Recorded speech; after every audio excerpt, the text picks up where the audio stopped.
હવે વાત કરીશું માસ્ટર મિસ્ટર ઇન્ડિયાની।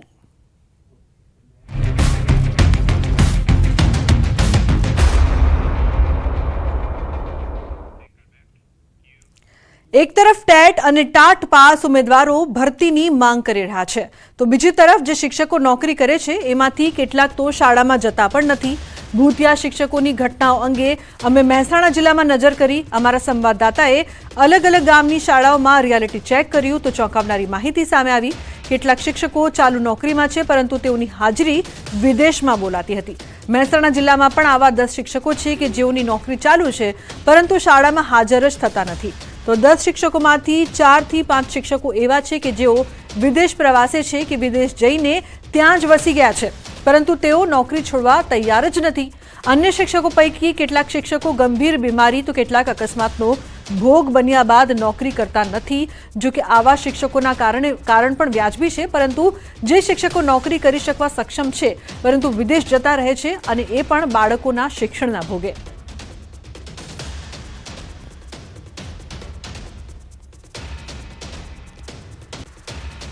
तो મહેસાણા કડીના રણછોડપુરાની શિક્ષિકા દાસ કવિતાબેન 2023 થી અત્યાર સુધી વિદેશ ગયા બાદ પરત ફર્યા નથી।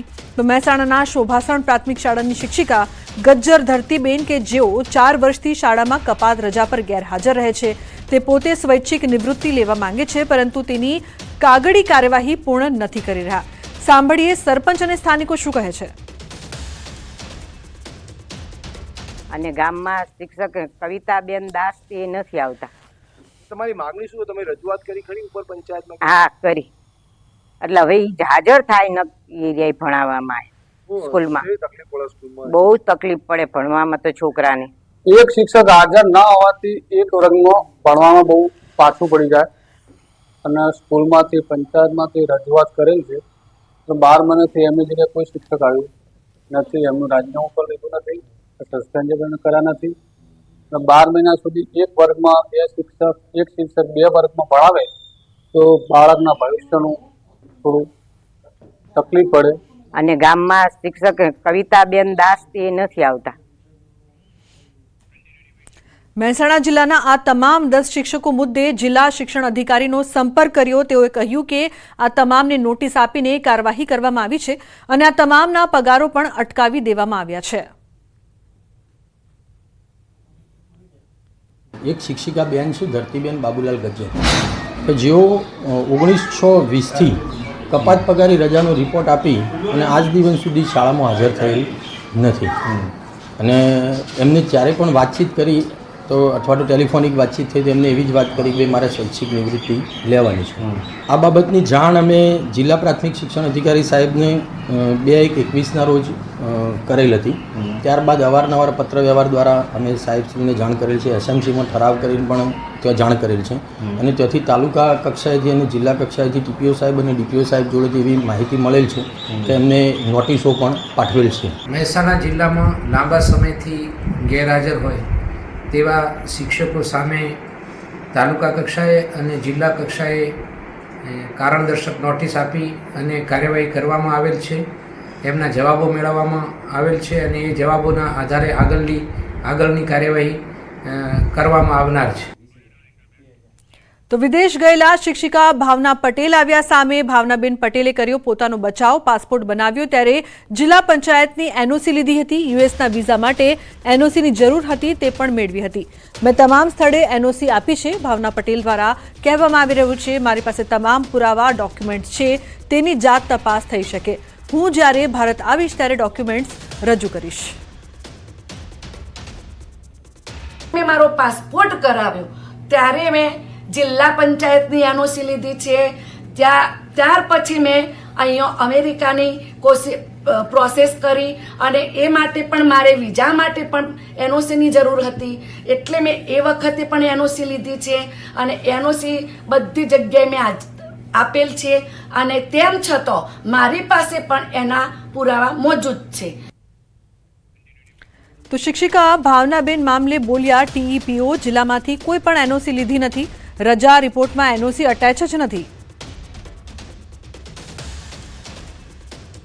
भावनाबेन पटेल सामे मैं कह્યું એ પ્રમાણે મેં મુલાકાત જે તે વખતે લીધેલી હતી પાંછા પ્રાથમિક શાળાની, અને મારા ધ્યાન ઉપર આવતા ઓન ધી સ્પોટ એમને મેં કારણદર્શક નોટિસ આપવામાં આવેલી હતી અને એમનો જે ખુલાસો આવ્યો હતો એમનો લેખિતમાં, અને એ ખુલાસો મેં ગ્રાહ્ય ન રાખતા મેં જિલ્લા કક્ષાએ એમને કાર્યવાહી કરવા મૂકેલું છે.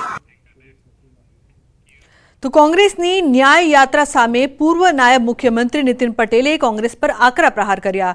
તેમણે કહ્યું હતું કે કોંગ્રેસની ન્યાય યાત્રા એ અસ્તિત્વ ટકાવી રાખવાની યાત્રા છે. ન્યાયયાત્રા તો 3 દિવસથી એમણે ચાલુ કરી છે.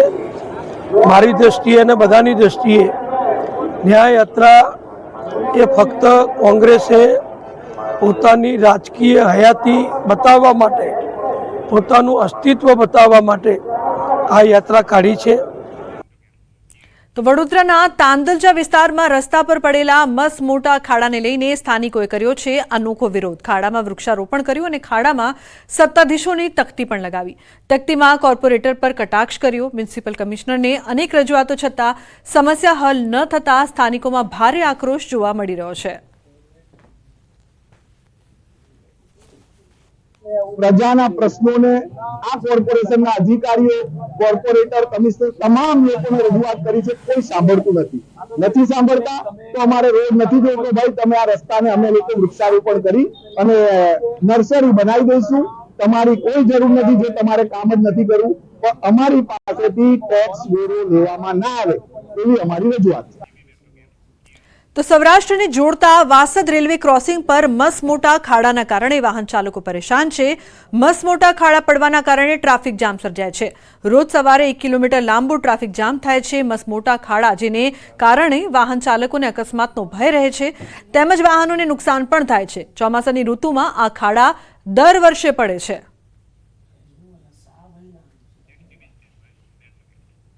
છોટાઉદેપુરના સિંગલા ગામે લોકોએ જાત મહેનત જિંદાબાદનો અભિગમ અપનાવ્યો છે. વરસાદમાં રસ્તો એટલો ખરાબ થયો હતો કે ગામમાં આવવું પણ મુશ્કેલ બન્યું હતું. અનેક વખત રજૂઆત છતાં કોઈ નિકાલ ન આવતા લોકોએ તંત્રની રાહ જોયા વગર અડધા કિલોમીટરનો રસ્તો બનાવ્યો. તંત્ર કે ગ્રામ પંચાયતના સરપંચ ધ્યાન ન આપતા હોવાનો દાવો કર્યો. તો મહત્વનું છે કે જાત મહેનત જિંદાબાદ, પરંતુ તંત્ર માટે આ શરમજનક બાબત છે કે લોકોને રસ્તો બનાવવો પડ્યો. તો તંત્ર શું કરી રહ્યું છે તે પણ એક મોટો સવાલ છે. છોટાઉદેપુરમાં એટલી સમસ્યા છે કે લોકોને જાત મહેનત કરવી પડી, ત્યારે તંત્ર શાના પૈસા લે છે, શાની પગાર લે છે, તે એક મોટો પ્રશ્ન છે. જામનગરમાં ફરી હાઉસિંગ બોર્ડનો એક બ્લોક ધરાશાયી થયો છે. નવી સાધના કોલોની વિસ્તારમાં એક બ્લોક થયો છે ધરાશાયી. આ વિસ્તારમાં અગાઉ પણ હાઉસિંગ બોર્ડનો બ્લોક ધરાશાયી થવાની ઘટના સામે આવી હતી. જોકે ચોમાસાને ધ્યાને લઈને મનપાએ બ્લોકને અગાઉ જ ખાલી કરાવતા જાનહાનિ ટળી હતી. તો બ્લોક ધરાશાયી થવાની ઘટનાને લઈને ફાયર સહિતની ટીમ ઘટના સ્થળે પહોંચી હતી અને આગળની કાર્યવાહી હાથ ધરી હતી.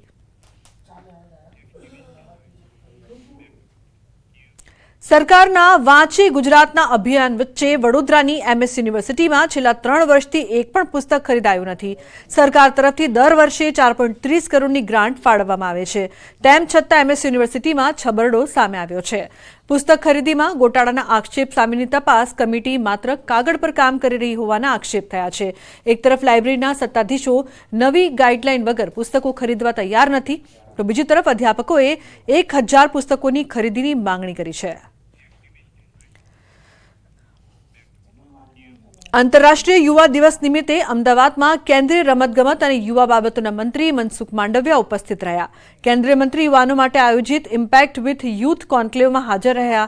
આ યુવા કોન્ક્લેવમાં 33 જિલ્લામાંથી મોટી સંખ્યામાં યુવાનો હાજર રહ્યા. કાર્યક્રમમાં જુદા જુદા ક્ષેત્રે ખ્યાતિ પામનાર 6 યુવાનોનું વિશિષ્ટ સન્માન કરાયું.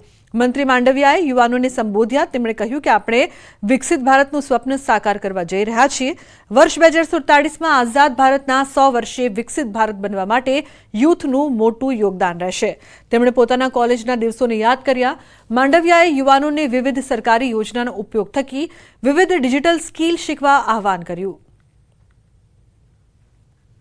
ભારત સરકાર દ્વારા માય ભારત એ યુવાઓ માટે તૈયાર કરવામાં આવેલું પ્લેટફોર્મ છે. આ પ્લેટફોર્મનો ઉપયોગ દેશના યુવાઓ કરી શકે એના માટે પ્લેટફોર્મ ઓપન છે. 1.5 કરોડથી વધારે દેશના યુવક યુવતીઓ આ પ્લેટફોર્મ સાથે જોડાયા છે. તો કલોલ ડ્રગ્સ કેસના તાર સાબરકાંઠાના ઈડર સુધી પહોંચ્યા. આરોપી ગૌરાંગને ડ્રગ્સ આપનાર શખ્સ ઈડરના સુરપુરનો રહેવાસી છે. સાબરકાંઠાના વડાલીમાં ગાડીઓની લે વેચનું કામ કરતા ફઝલ મહંમદ મેમણ ઝડપ્યો. ગાંધીનગર એસઓજીએ કલોલની હોટલમાં રેડ કરી હતી અને 10.92 લાખની કિંમતના ડ્રગ્સને પકડી પાડ્યું હતું. આરોપી ફઝલ મહંમદ મેમણની ચિરોડાથી ધરપકડ કરવામાં આવી, જો કે સાબરકાંઠા પોલીસ સમગ્ર કૌભાંડથી હજુ સુધી અજાણ છે. નશીલા પદાર્થનો કારોબાર સાબરકાંઠા પોલીસની નજરથી અજાણ. ગાંધીનગર એસઓજીનો તપાસનો ધમધમાટ.